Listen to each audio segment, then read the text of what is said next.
उधर सिमा नहीं पाई इधर सिमा।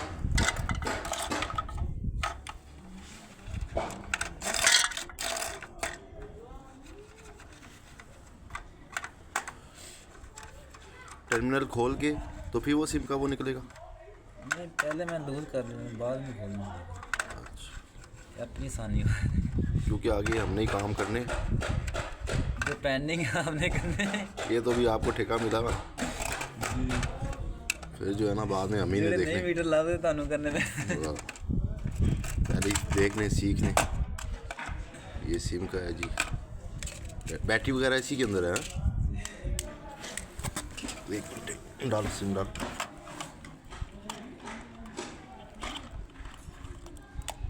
देखो ये चीज़ है जी, नए मीटर के अंदर सिम का डाटा ये इस तरह जाता है इसके अंदर, ये इस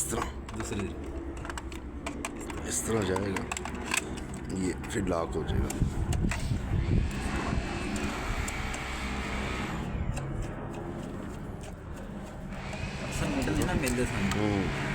ये इसके टर्मिनल है ये, और ये मीटर है।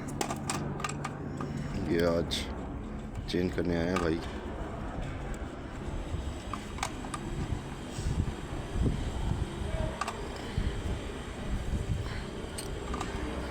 अच्छा, कैमरा 3 फेस में भी नहीं है।